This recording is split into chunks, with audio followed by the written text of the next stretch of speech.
name's Courtney Campbell, and I'm the Hundair Chair in Religion and Culture and oversee the Hundair Endowment, which is the sponsor along with the School of History, Philosophy, and Religion for our presentation this evening. Our speaker this evening is Dr. Thomas Cole. He's the San Antonio, or I'm sorry, I gotta get this right. University of Texas Health Science Center at Houston. I don't know why I said I didn't know why I said San Antonio there. Because the Spurs lost their game the other night or something. I have been acquainted with Dr. Cole for many years. Two of his very prominent books are on my bookshelf in my office. He's written extensively on topics in aging and humanistic gerontology. Perhaps his most significant publication is the book The Journey of Life, A Cultural History of Aging in America, that came out in 1992. That was nominated for a Pulitzer Prize. He's also the senior editor of What Does It Mean to Grow Old? Also Handbook of Humanities and Aging, and Voices and Visions Towards a Critical Gerontology. His current project, which you may hear a little bit about this evening, is entitled A Country for Old Men, a book exploring the lives, ideas, and identities of contemporary male elders. So his talk this evening is entitled Resisting Dementia, Walk into Caring Community. So please join me in welcoming Dr. Cole.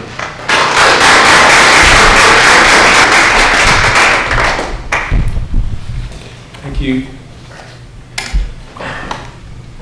Good to be here. Yeah, the San Antonio Spurs. They're like my favorite team after the Houston Rockets, but the Rockets never win anyway. So. I've been thinking about this topic of what does it mean to grow old for a long time. Since I was 4, actually, when my father committed suicide. I've had a lot of reasons to wonder and think about what life is like at the end, right? Because I never had anybody to lead the way. And so the book I'm working on, Courtney and I were talking about book projects today. It's called A Country for Old Men. Do people know the movie and the novel No Country for Old Men? Yes, most of you. It's based on a Cormac McCarthy novel in which the protagonist, the movie is adapted by the Coen brothers. His name is Sheriff Ed Tom Bell, and he's played by Tommy Lee Jones, who refused to be interviewed for the book. I'll try again. He lives in San Antonio. He plays a small town sheriff who has had a life of moral order. He's never had to use his 6-gun to keep order. You know, what he did was when someone's cat wouldn't come down from the tree, he got the ladder out and he brought the cat down. And now he finds himself in this situation of the Mexican drug trade and the violence that we're familiar with today. And he's just overwhelmed by it. He's outgunned, he's confused, his whole moral order is turned upside down. And he just decides that he's had enough, and so he retires. And you see at the end, he walks out of the courthouse, sits back in the truck, you know, he's given up his badge, and he's just bitter and defeated. All critics think about this as a form of failure. He couldn't finish the job. He couldn't hold up his job. He couldn't maintain order. I don't think of it that way. And if you actually look at the way the book plays out, there's a lot of interior monologues where he's sharing his thoughts as the plot goes by. He's actually trying to think about who he is. And towards the end, he says, it takes a whole lifetime to figure out who you are, and even then you might be wrong. So I take that as a metaphor for another metaphor, which is life as a spiritual journey. That he's begun a journey to understand himself. That's different than the journey he was on while he was sheriff, and the rule keeper, and the guy with the gun, and so on and so forth. So it's that book that I'm trying to turn, and film, I'm trying to turn it on its head. And the book I'm working on is called A Country for Old Men. So what I'd like to do is start with a bit of an introduction.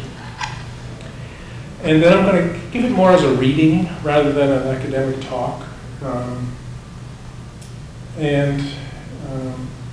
This chapter is based on an interview, an encounter I had with a friend who was a very prominent theologian in the 80s and 90s and early 2000s, named Walter Wink. If I get a little choked up as it goes along, it's because I feel very close to him, and you just have to forgive me.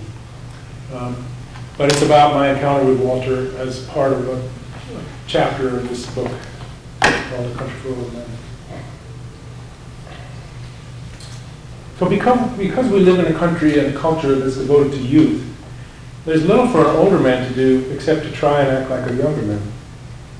For young boys, adolescents, young and middle-aged men, there are the familiar provinces of school, marriage, family, and work. But for old men, the province of retirement can be a barren place, characterized by invisibility and sometimes poverty, and devoid of social prestige or meaning. And there are no clear landmarks of achievement or value, no lighthouse to which one points one's moral compass, no employment office with the sign "Old Men Wanted," no resort to go to that advertises itself as the place to learn how to live with the flow of time. In fact, speaking of resorts, how many of you know about Canyon Ranch? No, you're all Northwesterners.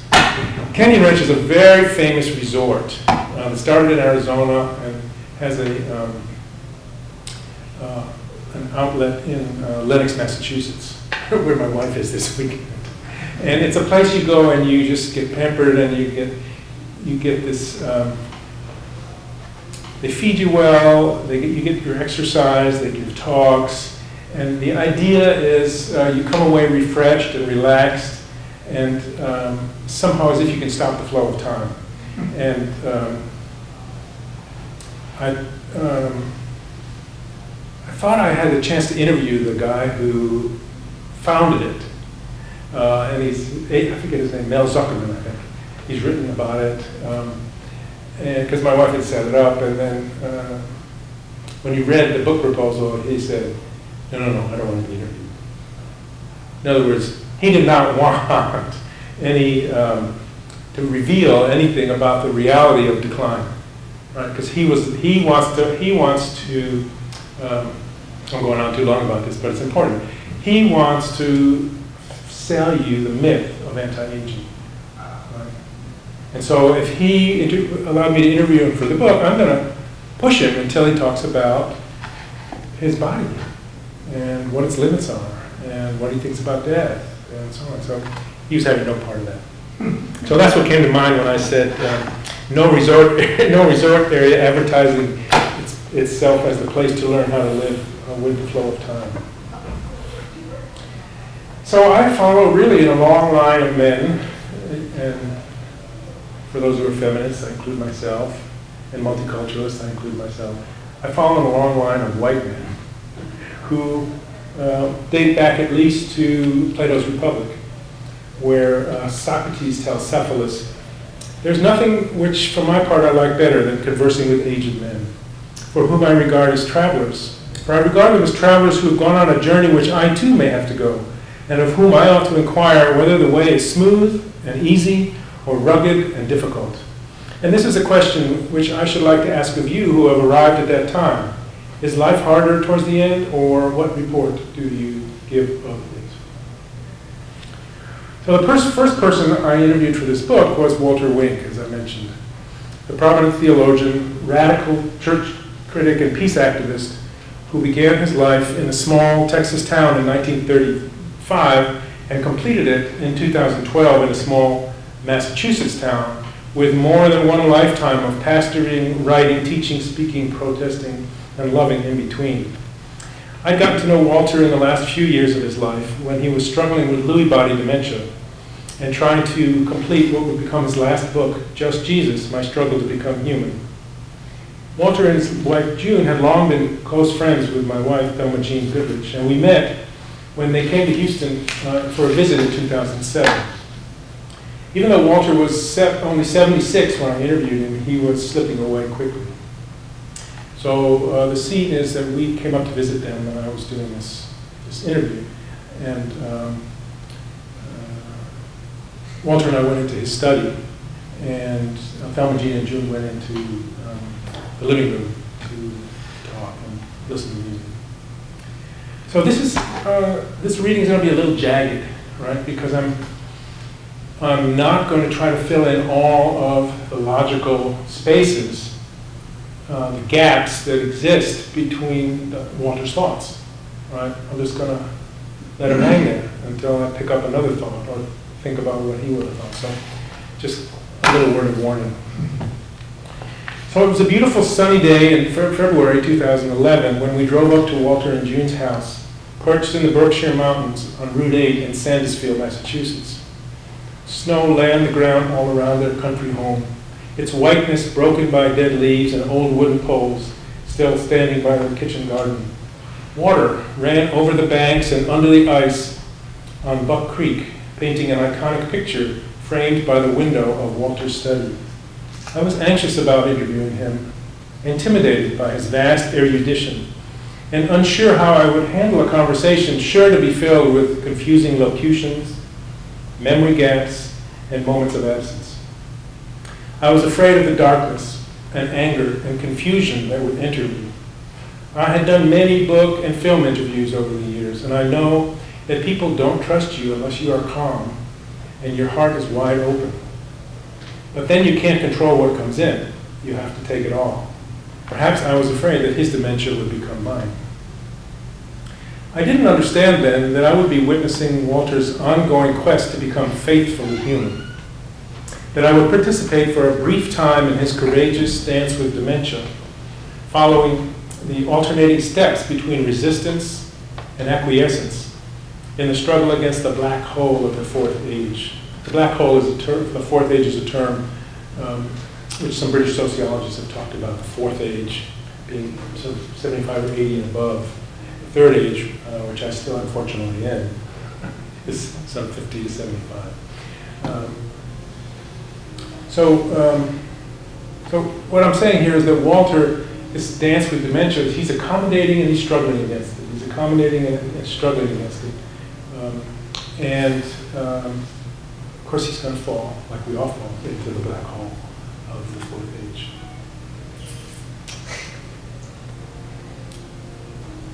I didn't realize that I would then help in some very small way to care for him and to sustain his identity. That the experience of our time together rivaled whatever cognitive insights might come from the interview. As you'll see from the quotations from the transcripts, the conversation was often disjointed and difficult to follow. I couldn't get at what he was trying to say. He couldn't find it. Sometimes there was nothing to get. In constructing our encounter in this writing, I have moved between the interview, my experience of it, snippets of older interviews on other occasions, summaries and snatches of his published work, and the words of his wife and collaborator, June.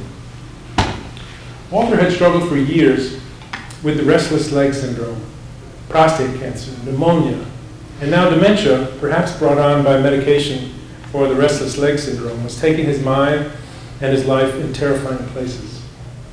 Since he'd been diagnosed 5 years earlier, Walter had worked hard on all kinds of exercise and dietary regimens, neurological exercises, biofeedback programs, and treatments designed to slow or even reverse the progression of his dementia.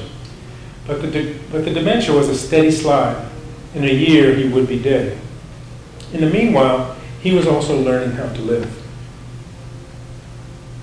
We talked for a minute about the wind and the cold beauty outside his window, and then I jumped in. Let me just start with this question for you, and it's not an easy question. How different are you from the self you were 10 years ago? Well, I was told by friends that, and he hesitates here, his voice gets very weak. I was told by friends that and the experts that the odds are very genuine and that you will probably be dead at some point in the next number of, there's one line, probably preliminary, I can't do it. As we talked, Walter drifted between past and present, between presence and absence. Generally, he couldn't finish thoughts or stories. Sometimes I would try to bring him back gently and ask where he had been. Sometimes he was funny, sometimes sad, or resigned, or vacant. And sometimes the old theologian came back. In one conversation about God, Walter seemed to feel abandoned, as if he couldn't count on God, and had gone to look for Jesus. I waited through a minute or two of silence. So, where did your mind go, I asked. What have you been thinking about while we haven't spoken? I was just checking in with the process theologians. These are theologians like John Corbin who see God as a verb and not as a noun. I was just checking in with the process theologians to see if they are still thinking in those terms, he laughed. They all seem to be doing pretty good. In January 2000, you're supposed to laugh. In January 2014, Image Books released Just Jesus, a posthumous book of autobiographical fragments, some in June's voice, and some reprinted from earlier work, which was completed by June and with the help of friends and editors. In one fragment, Walter describes what he can of his complex and changing relationship with God in the course of his dementia. He had always thought that life-threatening illness would turn him more powerfully to God. In fact, he wrote, the deeper I slipped into the darkness, the less I cared about God. Prayer was out of the question. In my journal, I once scribbled, if I have a soul, it's silent. I don't know what the point of this book is anymore. If God won't heal me, God can go hang. At the time, he thought he was a failure. I had felt so strongly that God helped me to help others find meaning in life. But now the best I could offer was to give whatever my leftover self could offer. I felt like I was letting God down when I didn't use the gifts given me, and so I was afraid that I was a fraud, and I had a hard time being aware of God. Now, I want to go back and ask you to listen to this sentence again, because it's really important. He says, I had felt so strongly that God had called me to help others find meaning in life. But now the best I could offer was to give whatever my leftover self could offer. Okay? Now the best I could offer was to give whatever my leftover self could offer.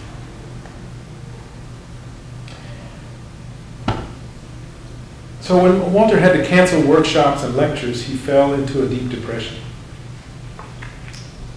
He thought about suicide, but when the makers of OxyContin, which was the opioid he'd been taking for restless leg syndrome, when they were fined for failing to warn the public about the painkiller side effects, including the risk of addiction and death, his family took him off the drug, and Walter was relieved. I had not turned my back on God. I hadn't lost my faith. I was being poisoned to death. I feel certain that I would have died if my family hadn't taken me off that drug. So I hadn't lost my faith. It was stolen from me. It was a new form of unbelief. Chemical atheism. You got that? Thank you. So there was an uncomfortable lull in the conversation as we sat there. Here we were in his study, surrounded by a lifetime of learning and by files for future books that would never be written and lectures that would never be given. I looked nervously past him at the creek, solicitous and afraid. I was afraid that the interview would amount to nothing, and I was afraid of the despair in his ever quieter and more hesitant voice. Yet I was also hopeful. The wind blew so hard that we both commented on it. I remembered the sentence from John 3:8 in the New Testament. The wind blows where it wishes, and you hear the sound of it, but you do not know where it comes from and where it is going. So it is with everyone born of the Spirit. These words might have been comforting to me, but I doubt that they would have comforted Walter.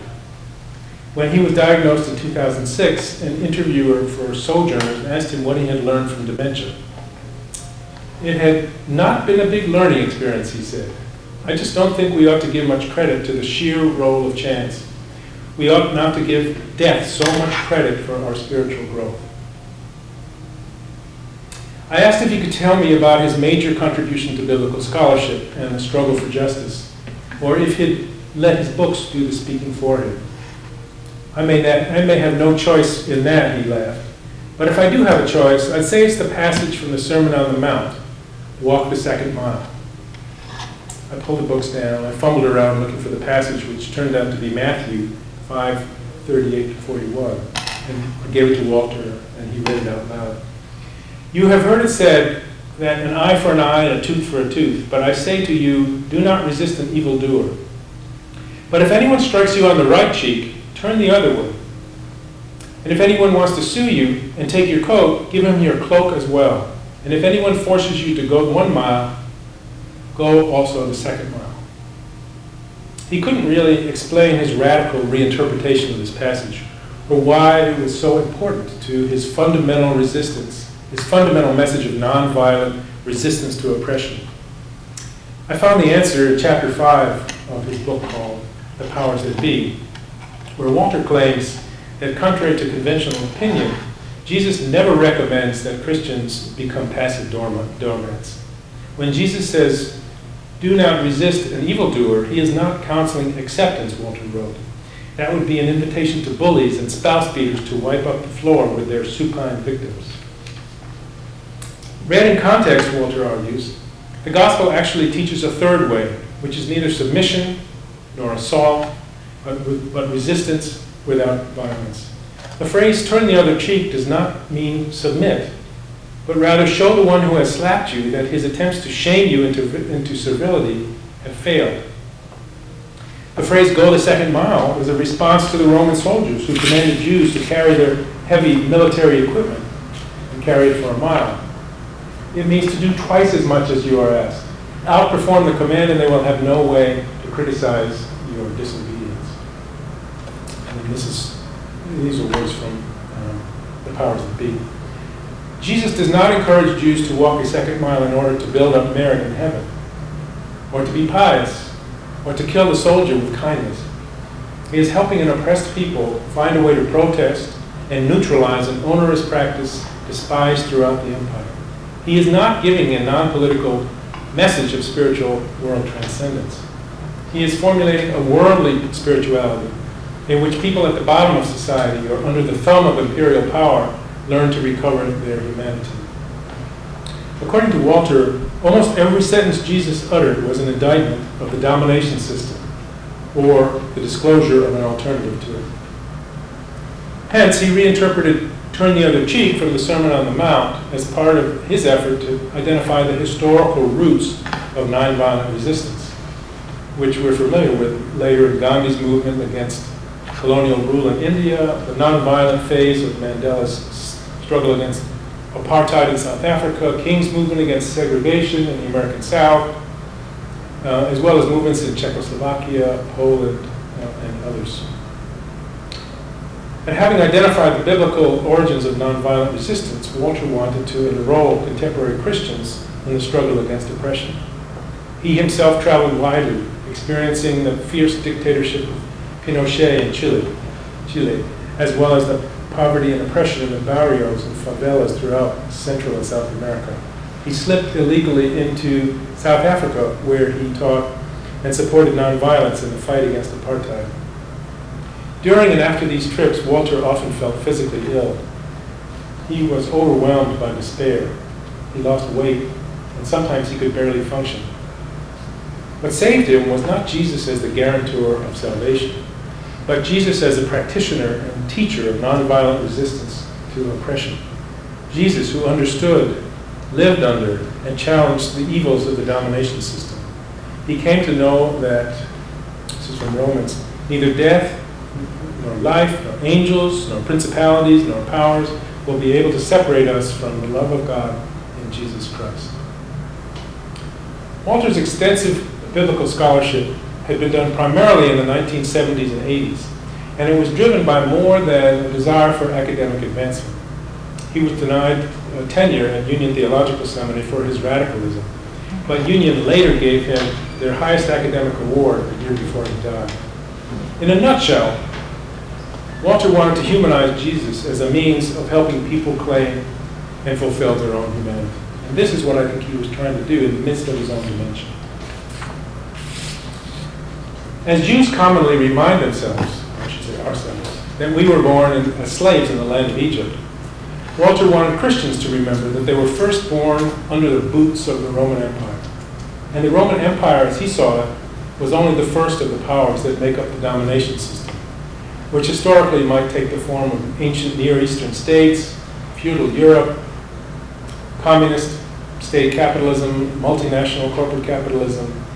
Whatever its historical form, the domination system is characterized, and these are his words, unjust economic relations, biased race relations, patriarchal gender relations, hierarchical power relations, and the use of violence to sustain them all. Interestingly, ageism, which is prejudice against old people, never made it into Walter's analysis of the system of domination. So, after I had Walter read this passage from the Sermon on the Mount, I asked him what he cared most about now. Well, one thing is that I have 3 books I'm trying to finish before I give it up. Okay, what are they? One is a collection of essays. I don't think I can do this. You can't do it? It's hard to remember the books? Yeah. Besides finishing these books, what else matters to you? I do have fun a lot, joking around. I can talk better in those times when I'm connected with, when I'm feeling good about my feelings. So you like to have fun, and you have fun when you're feeling good. And when do you feel good? Mornings, he said. So Walter, I moved on. What do you love? June, my wife, and life, and my kids. And I have the most remarkable, I wouldn't have anything come between that, and I don't think it will. Actually, June had been an integral part of Walter's life and his very self ever since they got together during his days at Union Theological Seminary. Now the two were more intertwined than ever, as June played an increasingly essential role in maintaining his life, his identity, and dignity, which included easing and presiding over his death. It was grueling and hard, loving work. In Just Jesus, which was the posthumous work in which she had she did a lot of editing and did some writing. In Just Jesus, she writes, one afternoon, after a nap, Walter came out of his room confused. He wanted to shave, but instead picked up a book. I said to him, you're sad. What are you feeling?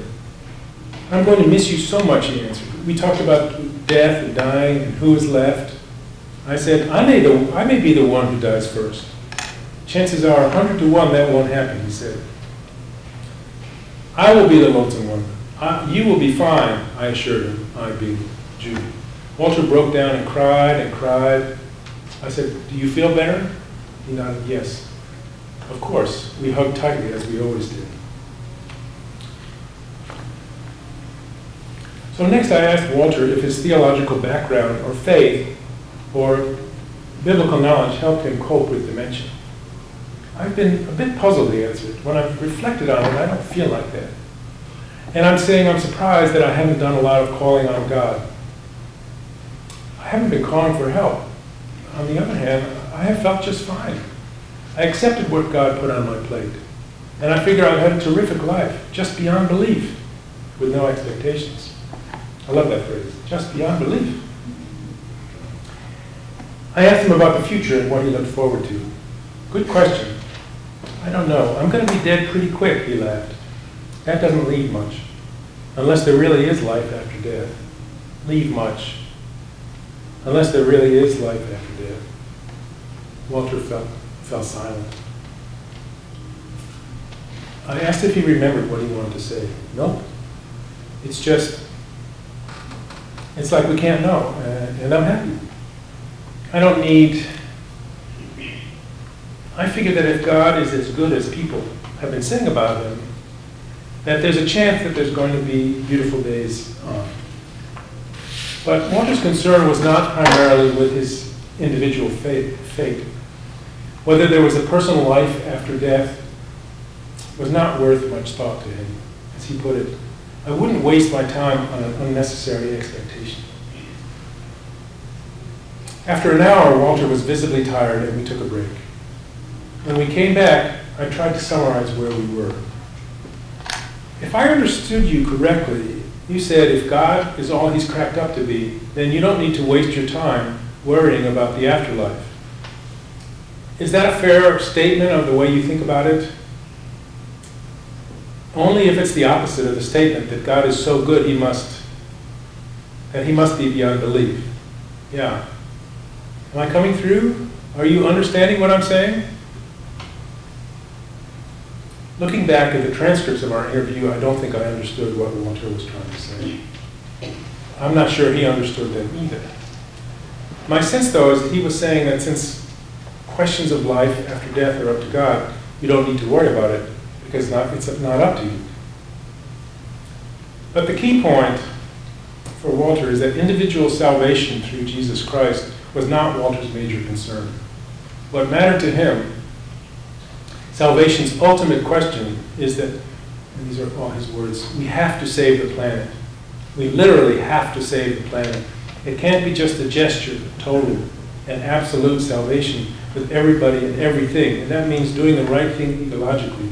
We need to expand the religious impulse so that we can change fast enough to be salvific.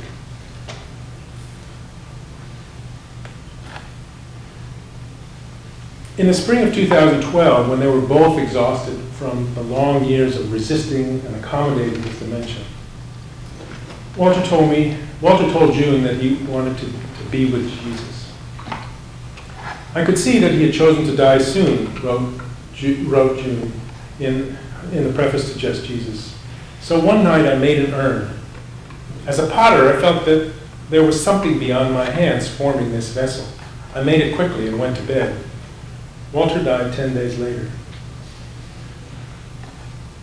What do we learn from Walter about being a man, prematurely catapulted into frailty and dependency?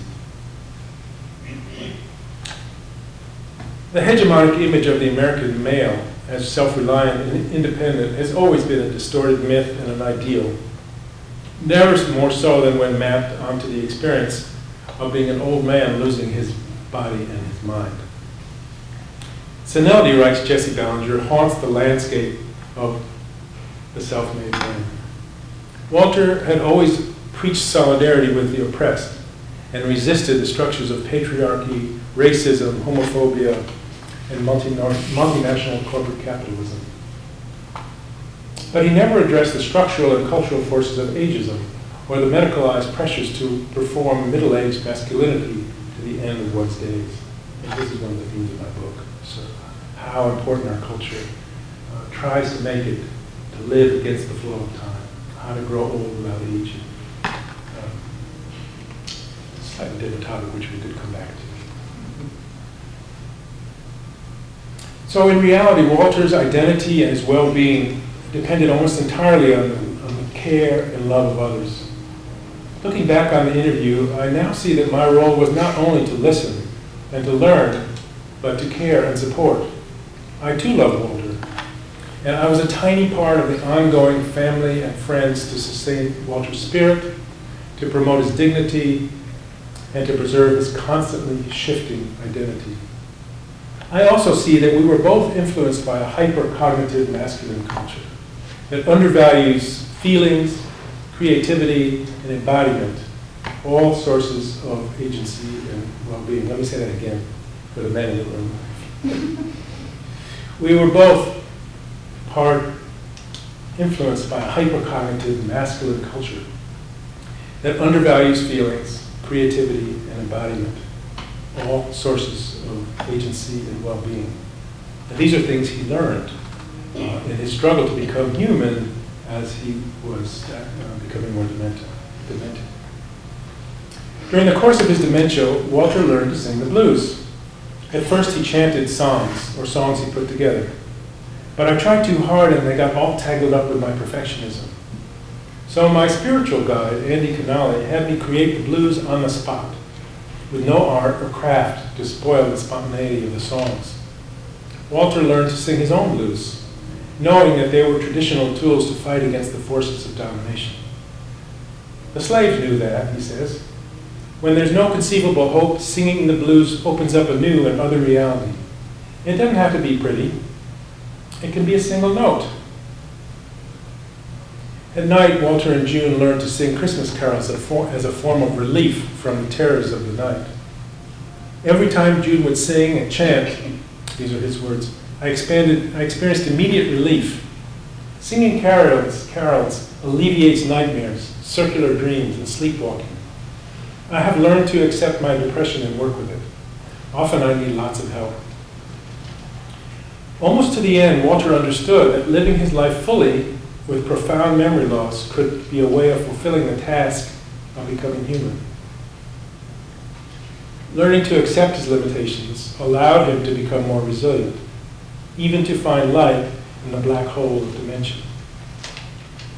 Dependency and vulnerability became the occasion of affirming what Jan Bars calls the interhuman condition, as opposed to the human condition. He's saying that to be human is to be interhuman. It's not to be isolated. It's not to be an individual.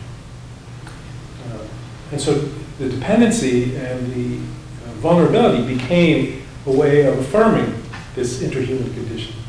And as his friend Andy put it, Walter was being challenged to live his own exegesis. Live his own exegesis. What an amazing line that is. So towards the end of our conversation, we were both tired. My face had been very close to his for most of the 2 hours we spent together. I leaned back and looked at him in his flannel shirt, his blue jeans, his sneakers, and the contours of his long and still rugged face marked off by wispy white hair and wire-rimmed glasses. Walter's shoulders slumped and his voice became even quieter. I think I'm terrible. As someone that's supposed to be helping people understand, you are the perfect, demented, 77-year-old theologian of nonviolence and biblical exegesis, I told him. There is nobody else in the world who could have done what you just did. Walter laughed. Really? This is true. It's okay. Walter laughed again. You think that's funny? Good, good. This is me. You think that's funny? Good, good. Walter, you're the best. You're the best. Thank you. Okay, he answered. So I turned off my recorders and I packed my bag, uncertain about what had just happened. What had I just learned? That Walter Wing's lifetime religious and political commitment still animated his much diminished mind, and that these commitments now, supported by caregiving relationships that held and attended to his body, sustained his shifting identity, and helped maintain a dignity not otherwise available to one who could no longer control his body or his mind. Personally, I felt disoriented. I had opened myself to the intensity of Walter's thoughts and feelings and gestures and body images, which reverberated through me like a silver pinball bouncing off the sides and bumpers in an old pinball machine, lights flashing, bells ringing while the ball inevitably disappears. I walked out of his study feeling like the wedding guest who has just listened to the life story of the ancient mariner in Coleridge's famous poem. And this is the end of that great poem in which the wedding guest spends the whole poem listening to the ancient mariner tell the story of his original sin. And so these are the last lines of the poem. He went like one that hath been stunned and is of sense forlorn, a sadder and a wiser man. He rose the morrow morn. So I thanked him profusely, and we were both glad it was over. And I said, let's go see what the girls are doing. That was the end of our time together. So thank you.